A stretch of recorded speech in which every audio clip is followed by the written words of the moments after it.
introduction, and thank you everyone for being here today. And so, as Carly noted, I'm just going to introduce myself and my partner here with this internship.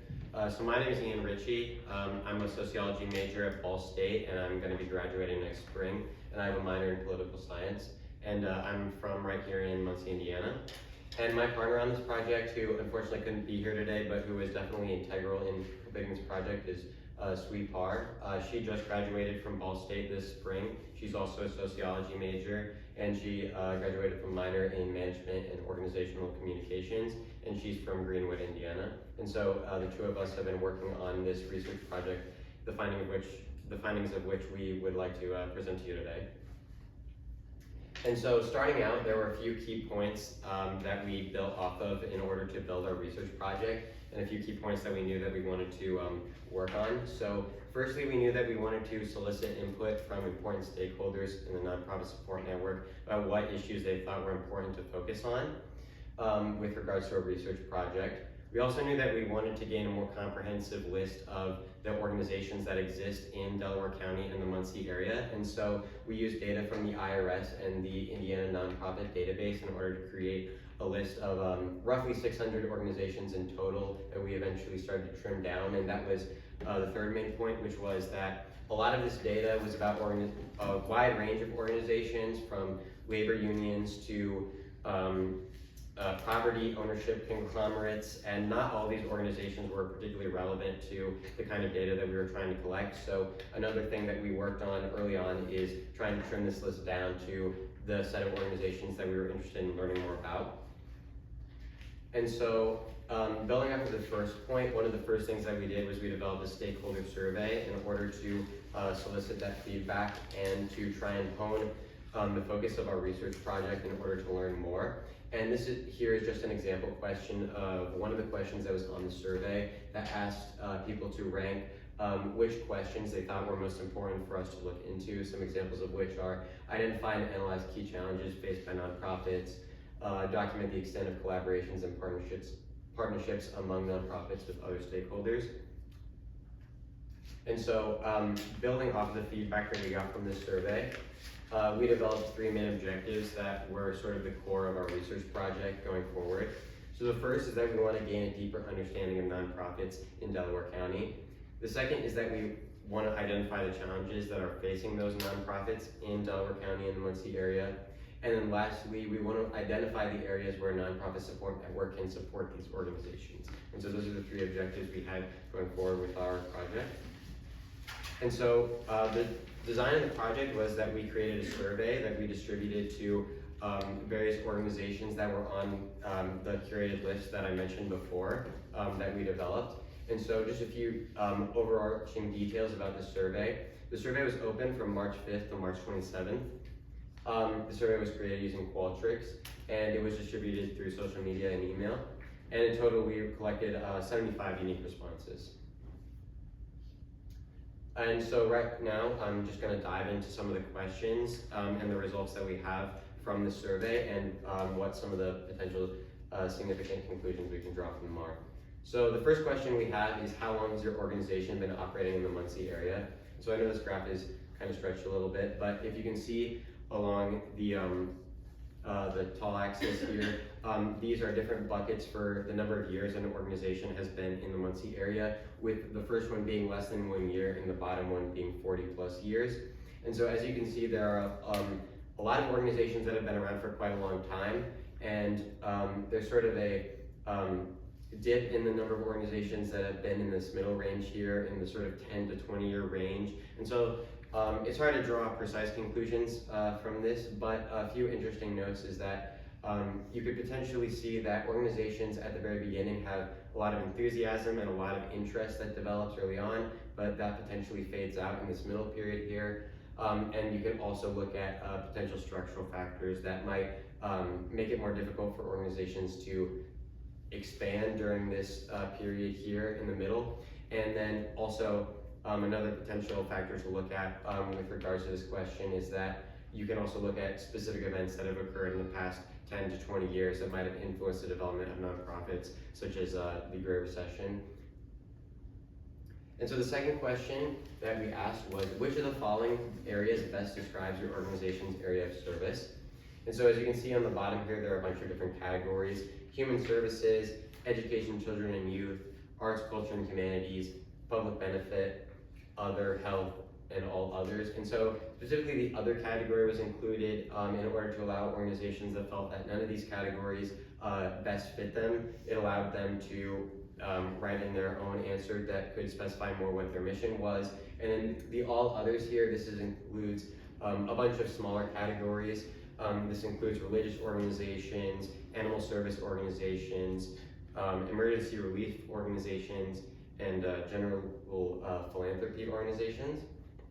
And so as you can see, the largest amount of organizations were education, children and youth, and human services.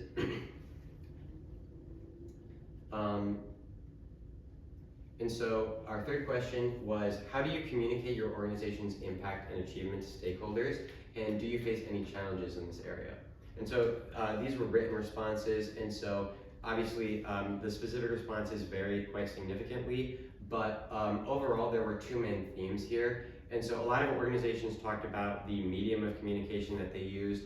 The most common ones were newsletters, email, and social media. And in general, organizations used a combination of these different mediums, and very rarely did they say that they just used one mainly. And then another major theme that popped up was that organizations felt that there was a sense of competition for attention when trying to distribute their communications. And there's a sense that these various modes that they were using, especially email and social media, there was a sense of flooding the zone where there was simply so much social media communication and so much email communication that it made it difficult for them to get their message out. The fourth question that we asked was, how many people are currently part of your organization? And so this specific question was broken down into 4 specific categories. So we asked how many volunteers were in the organization, how many board members were part of the organization, how many part-time employees were part of the organization, and how many full-time employees were part of the organization. And so it's difficult to convey all of that data in one slide, but a few key bullet points here. More than half of all respondents have 10 or fewer full-time employees. 56% of respondents have 10 or fewer part-time employees. Most organizations have between 5 and 20 board members. The lowest number was 2 board members and the highest was 64. There was a significant variation in the number of volunteers, ranging all the way from 0 to up to 200. And so these were some of the key highlights that we found from the data there. And so the fifth question that we asked was, have you faced any staff or board member turnover challenges? And so as you can see, it was very closely evenly split, with 51% saying no and 48% saying yes. And so this was not exactly what we expected, but there are some interesting conclusions to draw from it. So it obviously suggests that this is a significant challenge if roughly half of organizations are facing it. And so this is definitely something the Nonprofit Support Network is interested in trying to address.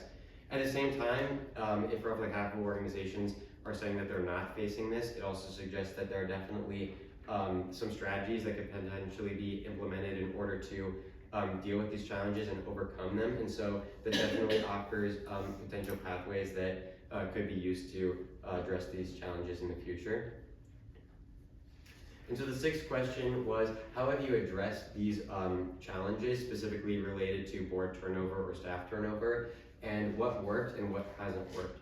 And so this was a somewhat open-ended question, and so we got a wide range of different responses that detailed lots of different things that organizations were trying to utilize or dealing with. But there were 4 main themes that came up through the different responses. One of them was standardized hiring procedures, which essentially took many different forms, but the general idea was that organizations felt that by implementing more standardized practices, such as hiring someone that was specifically responsible for overseeing hiring, or implementing a standard questionnaire for bringing on hires, or something to that effect, they felt that they could decrease the amount of time that was spent trying to bring on new people into their organization. And so that was something that a lot of organizations mentioned that they had recently tried to invest in. Another very interesting point that was discussed was wages and benefits for employees and organizations.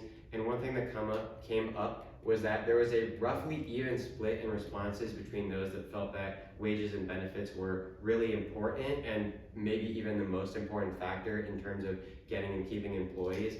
And then on the other side, there were those that felt that wages and benefits were actually not very important or that it didn't have a very significant impact. And so that was roughly a 50-50 divide in terms of those that addressed that question.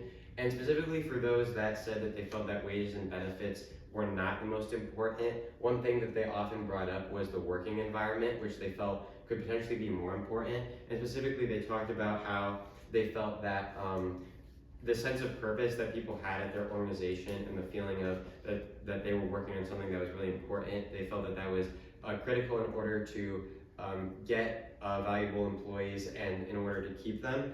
Another factor that was brought up with relation to this was the feeling that there could potentially be a sort of cyclical factor where a bad working environment would lead to employees leaving the organization, which in turn would leave more work for the remaining employees, which contributed to a further degradation of the working environment, and then further employees would be pressured into leaving because of that. And then the last point for this question that was frequently brought up was the issue of candidate discovery and just finding qualified people in order to fill positions. And so there were a lot of different strategies that were discussed here in relation to this. One of them was asking current employees or current volunteers for suggestions about people who they felt would be qualified to fill roles in the organization. And then another point that was brought up was some of the general websites that some of you are probably familiar with, such as LinkedIn, that help to facilitate candidate discovery online. And so those are the two main points that organizations brought up with relation to that. For question 7, we asked what the approximate annual budget of the organization was, or of your organization was, and so specifically for 2024. And so this graph, it can be a little deceptive. It's not broken down evenly for each category. So specifically here we have 1 million to 10 million and greater than 10 million here, whereas these go in increments of 100,000. And I specifically broke it down this way so that you could get a look at the majority of organizations which are in the below 1 million range. And so as you can see, there are a lot of organizations that are clustered in this below 1 million range, and it's obviously especially a lot that are in the under 100,000 range. And then there are a handful of organizations that are between 1 and 10 million and a few that are above 10 million. And so there's a sort of trend with a lot clumped towards the bottom end here and a handful that are up here towards the higher end, as might be expected. The 8th question was, in percentages, how much of your budget comes from each of the following sources? And so we asked this in particular just to follow up on the previous question to get a better understanding of what specific kind of revenue sources were contributing to this previous graph here. And so a specific note here is that these numbers are in percentages, not raw amount. And so the mean here is just if you take all of the data points together, what was the standard percentage, or what was like the average percentage that came from each source. And the standard deviation here just gives an idea of how much this was varying between organizations. And in general, it was varying quite significantly. As might be expected, there are different kinds of organizations that are built on different models and draw from different sources. But you can still see some important points here, specifically that grants on average contribute roughly 25%, and were the most significant overall in terms of contributing to organizations' revenue. An important point is that in general, organizations did not just draw from one or even overwhelmingly from one. They generally had at least like a couple that were pretty significant in contributing to their overall budget. And so for question 9, we asked, what would you say are the main challenges faced by our organization? And so here we just have various categories and then the number of responses that check into each one. And so an important note here is that organizations could check multiple boxes here, so this isn't mutually exclusive for each one. And so as you can see, The most significant had to deal with money, specifically difficulty in fundraising and financial concerns. They were pretty high up. And in addition, community outreach was a pretty common concern. Sort of towards the lower end was technology and infrastructure needs, and then other. So the other category was put in just to allow people to voice any challenges they felt weren't captured in these other categories. In general, this other category, organizations use this to just be more specific. Generally, the responses in the other category could be lumped into one of these other groups, but they just wanted to go into more detail about what specifically they felt was challenging them. For question 10, we asked, how does your organization work to address these previous challenges? And so obviously, because we asked about a wide range of different challenges, we received a wide range of different responses that detailed a bunch of different strategies. But again, there were some overarching themes and some patterns here. And so one thing that a lot of organizations talked about, specifically with regarding issues of raising money and fundraising, was basically increasing investment in fundraising, either in terms of literal money or in terms of time and attention. And the idea here is essentially that you put more in, you're going to get more out, and that was the general strategy that a lot of organizations talked about. In addition, organizations talked a lot about community outreach and advertisement, and essentially here they just were really focused on making sure that the general public has an awareness of who they are and what they're doing. An example of this that stuck out to me was there was an organization that dealt with building trails and paths and maintaining them, and so they talked about how they started putting up signs on those paths to tell people who were going there that their organization had contributed to putting up that path.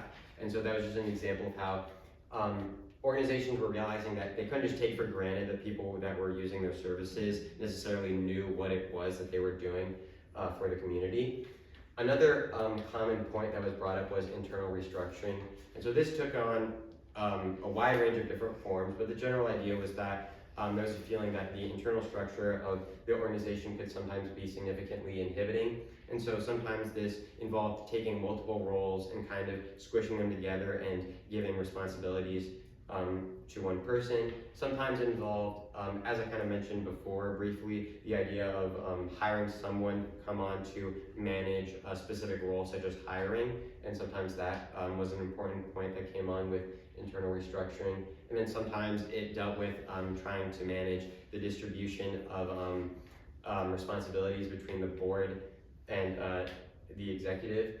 And then lastly, talk about developing outside connections. And so this is something that Nonprofit Support Network is obviously especially interested in, because this is something that we feel like we can step in and help a lot. And so this just generally dealt with the feeling that they wanted to reach out more to other organizations in order to collaborate, in order to potentially learn more about strategies that they are utilizing, or to pool their resources together in some way. And then we asked, what strategies or resources do you feel would help your organization overcome its current challenges? And it specifically raised two main points that were brought up here. And so could generally be classified as teamwork and fundraising.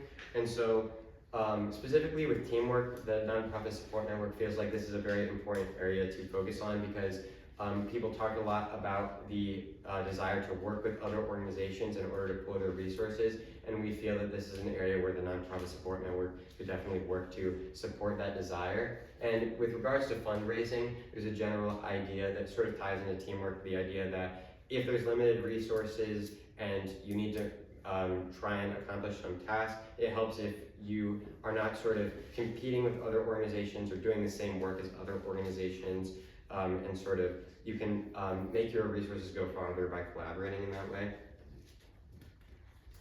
For question 12, we asked organizations what were some services that they use that they would recommend to others in various areas such as IT, accounting, and communication. And so some specific names that came up multiple times with IT and tech are Leap, Intersection, eKeepers, and Deltec. With accounting, eStep and Whittinger & Co. A website manager that came up, so specifically like helping with setting up a website, was Farmhouse. And then another organization that didn't really fit into any of these specific categories, but was mentioned quite frequently, was the Chamber of Commerce, which a lot of people talked about helping support their organization. For the next question, we asked, have you encountered any gaps in services available to nonprofits in your community? And so this was a simple yes or no question. And so we found that roughly 60% said no and roughly 40% said yes. And so a good way of thinking about this is that the nonprofit support network feels like part of our mission is to take the organizations that are in the yes category and move them into the no category. And so we wanted to get a general idea of what the kind of ratio was of organizations that felt that they were in each box here.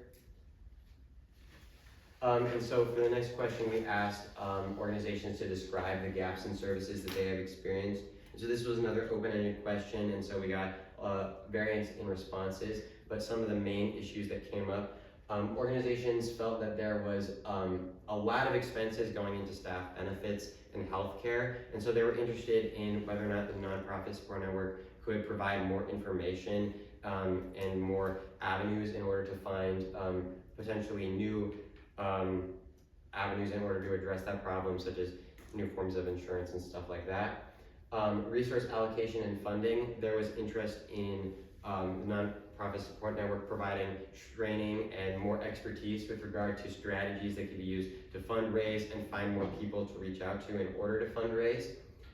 With professional services and consulting, there was interest in workshops or resources that could help to get new employees up to speed or to give members of the organization new skills that could make them more effective and generally improve the effectiveness of the organization. With organizational support and capacity building, this is generally dealing with sort of outside services that could help, or sorry, I actually mixed these two around. So professional services is more dealing with outside entities that could come in and help, such as we previously mentioned. Hello. Hello. So sort of as I brought up on the previous slide, there's interest in, or on previous slides, I talked about services with accounting and IT, and so professional services, a lot of people talked about connections or interest in getting more connections to those outside services that could help their organization. And then organizational support and capacity building, that was more about training and individual training for employees so that they could develop new skills. And then lastly, access to information. This was pretty straightforward. There's just a general desire to have a sort of channel that could sort of concentrate information and just make it easier to learn more about the opportunities that are available in the community for organizations. So we asked, so we wanted to show organizations that we were passionate about their problems, and so we wanted to give sort of an open forum for them to just share anything they wanted to add about what they thought that could be done in order to help organizations collaborate more effectively. And so the four main points that came up here, resource sharing and efficiency and community engagement and partnership. These two are relatively straightforward, sort of building off of something that I touched on before, the idea that organizations were interested in developing more collaboration with other groups and generally building partnerships within the community, not necessarily with other organizations, but sort of in that vein, trying to build more collaboration. And then overcoming challenges together.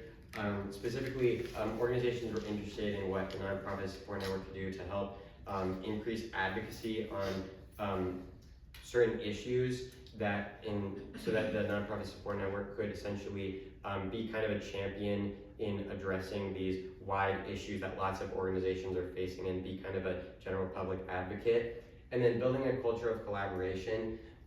This deals with sort of addressing structural factors that might inhibit collaboration between organizations. And so one specific example that someone brought up here was the idea that they felt that it would be helpful if grant writers would make it easier for organizations to collaborate together, or would in some way generally incentivize that collaboration through how they structure their grants.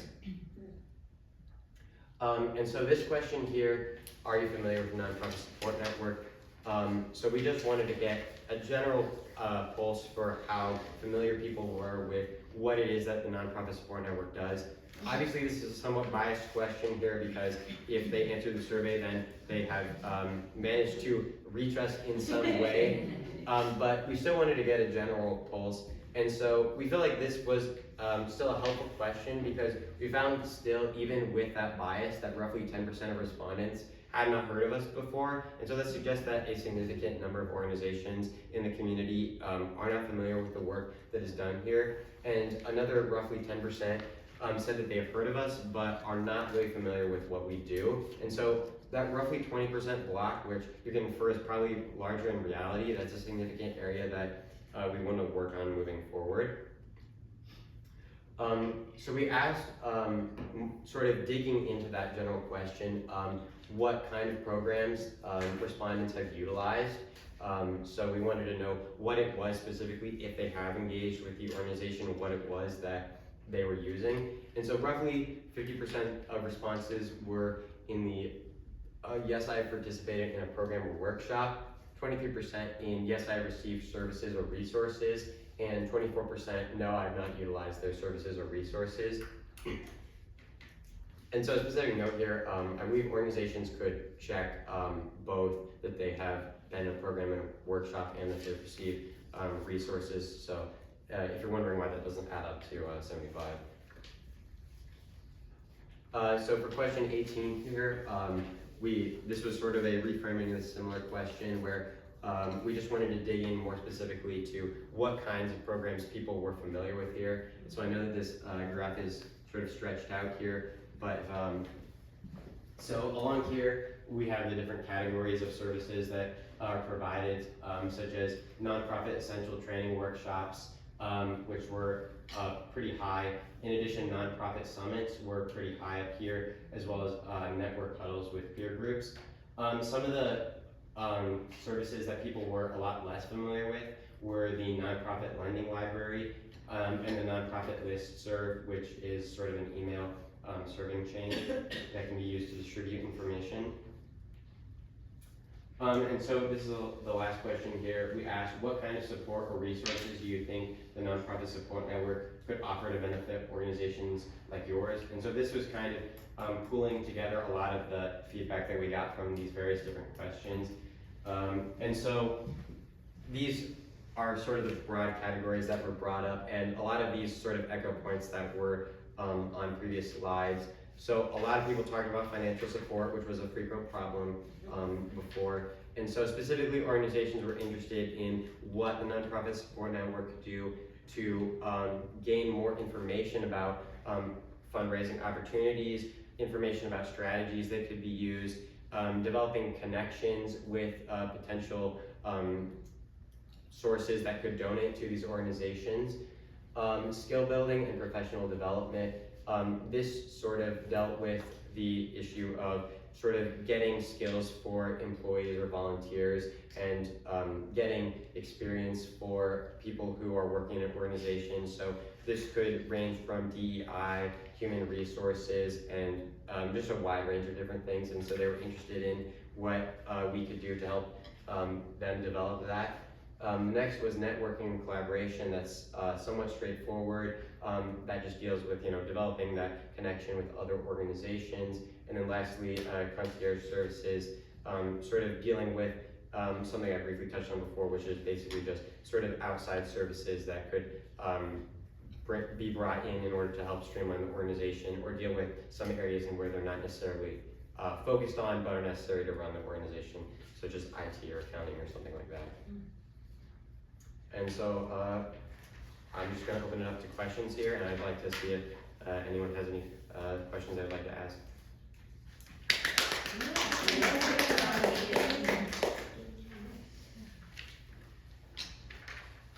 Can you go back just a second to the slide right before this? Yep. And say Nonprofit Support Network providing financial support? So specifically, they were interested in what we could do to essentially provide information about strategies they could use to fundraise, and also develop like connections with people who would potentially be able to help their fundraising or donate to their organization. And so it wasn't specifically that they were like, we want the Nonprofit Support Network to just give us money. It was more so like, can you support our fundraising operation in some way? You did an awesome job. I cannot imagine the number of hours that went into getting the questions right. I know that's really hard to like formulate the right questions and to ask them in the right way. So kudos to you, because I think this is a really, it's just every question that you asked, I was like, ooh, I wonder if they asked this as a follow-up, and you did. So that was fantastic. This is really helpful as funders. It helps us to get a better sense of the landscape. One thing that I'll point out is we often look at the Giving USA report, which shows you the pie chart, right? That just tells you that 80-ish% of funding, it ranges, is coming from individuals, and a much lesser percentage is coming from grants. And in this community, we're upside down, right? And there's lots of reasons for that. There's lots of different sort of historical reasons probably for that, and also the landscape of our funding in general. But as funders, we're often touting that, like, you should have more individual donors. And I think this helps, that narrative helps us think a little bit differently about, yes, we can say that that's true, but in this community, it's a different story. And so how do we help? And I think Carly and the team here has done a really good job of laying the groundwork for increasing those individual donations. But it is a complicated, long road to get there. And because there is so much grant funding and financial support, that it is tricky. It's a complicated scenario.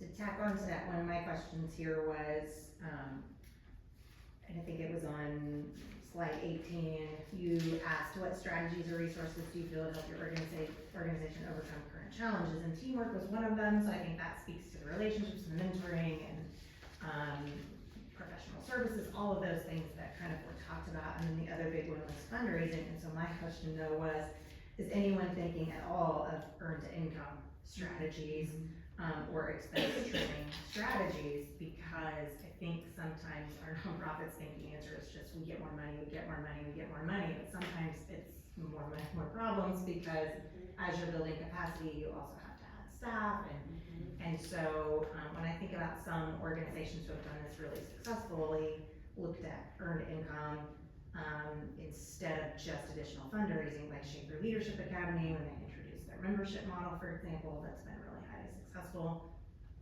Did anyone in the answers talk about anything like that? We're looking at an earned income strategy, we're looking at ways to do membership, or we're looking at a different way to bring in dollars outside of grants and individual fundraising. Yes, so I don't remember specifically which one it was in response to.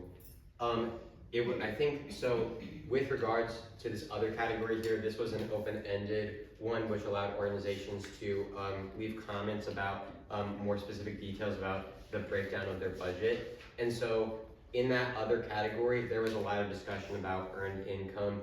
And so we had the earned income category here, but in the other, that was sort of the one that people talked about the most. Specifically, there was talk about basically selling off assets or downsizing in some way, trying to trim. And then there wasn't like a lot of discussion about strategies with regard to earned income, but there was just generally a lot of notes of like, this is kind of what we're doing with earned income, or like, we have earned income essentially. That's really an interesting point, because I think it's this very anecdotal. This is like very not quantitative, just very qualitative. I wonder the degree to which, like, the business sense of how you set pricing for services, you know, how if you're, you know, a nonprofit that provides, you know, classes or workshops or after school care or this or that, what what data or what business modeling are they using to create pricing structures, and is there, like how much training goes into that, or is it sort of like, oh, well, this is what we think people can afford to pay, or, you know, that kind of business side of things is important. So I have a quick observation. First of all, congratulations, Ian. I thought you did a great job. So worked very hard this semester. Thank you so much for your partnership and bringing the students in and working with us. You've been a phenomenal partner, and I'm excited to continue working with you. On page 12, slide number 23, where you had commented how many people were familiar with the network, and you appropriately said, like, we found you, you know, so you may have heard of us. But what I see in that slide is there's like 20% of those respondents who have new awareness about this, and so and a lot of people were contacted who didn't respond to the survey for various reasons, but now have had a contact, and so I think that is just raising awareness around the non-for-profit support network. So even that alone is success. So great, that's really good news. So good work. Thank you. I mean, I know how much work they did putting the list together. That was a big job. So yeah. I'm very curious how big that list was. So we basically took all of the organizations that were registered with the IRS in Muncie. That total list was, if I remember correctly, like roughly 800. Including Delaware County. Yeah, including Delaware County. If I remember correctly. So it just switched a little bit. So the Indiana Nonprofit Database also shows Secretary of State registries, which is like the first accessible step to being a nonprofit. You don't have to always require or have a registration with the IRS. And so they looked at those two pieces of data. So like the Indiana Nonprofit, like Secretary of State is like 700 to 800. IRS in Delaware County is more like 400 to 500, and so we looked at blending that. Based on social media, email, and then I printed and mailed like 300 and something postcards. And so even after Ian and Swe did like inventory that kind of swatched, I went through and added some more, like kind of revisited some that I wasn't sure, like are they really closed, are they operating? So I mailed out over 300 postcards. And so considering that was 75 responses, well, unique responses, I think total was over like 80, but we've had some duplicates come in from multiple organizations. And so I'm really pleased, and I love the highlight you made there. That is not something I had really kind of gave myself the freedom to think about. So yeah, so we're still gonna work on that inventory because Ian and Sue did a lot of great work getting it ready, and then I think just from all of us trying to get the survey out, me especially, maybe muddied it up a little bit because I made a lot of notes and like highlights, and we can't remember why things were crossed out and why they weren't. And so hopefully Ian will stick around and help us clean it up. Yeah. So there are some notes where like, yeah, but when you have 3 people working on a project, and you know, Ian and Sue have far more expertise and experience and skill in doing this, and so I really gave them a lot of freedom and autonomy to really lean into those experiences, especially with Melinda, and really take the lead on making recommendations and helping to, you know, Ian and Sue designed and outlined this entire presentation. I had very few comments to make changes. I wanted to be able to give them the freedom to really kind of see their work out, and I've been really pleased with this presentation. So we practiced a couple times yesterday and this morning. So for me, it's just like really, I'm just immensely proud, and I think that's the best way to describe it. So, and Julie joined us, so thank you, Julie. I did give you a shout out at the beginning of our presentation, just for the support. Take out slide number 2. That the board of directors that Bridges gave us in helping to really propel our mission and kind of meet and bring a project to the top that we were kind of waiting for the right moment for. So I really appreciate you joining us today. Always. Another thing that's interesting about kind of the work you were doing about the non-for-profits, how many things count as non-for-profit that I don't think of, like the non-for-profit apartments and things like this, you know, and a lot of the churches that were on the list who clearly, you know, in this category, but the way that you were trying to think about the work they're doing, so I was trying to figure out, do they have a pantry? Like what are the other ways to think about that? And so I think when we talk about, you know, Muncie has 700 non-for-profits or something, and sometimes it's not, the numbers, it's apples and oranges in some ways, which going through this process really heightened that awareness. So that was just informational for me. So the churches were definitely the ones that we knew that we had relationships with who did pantries, we Yeah. were included them, but we generally did not include pantry or churches.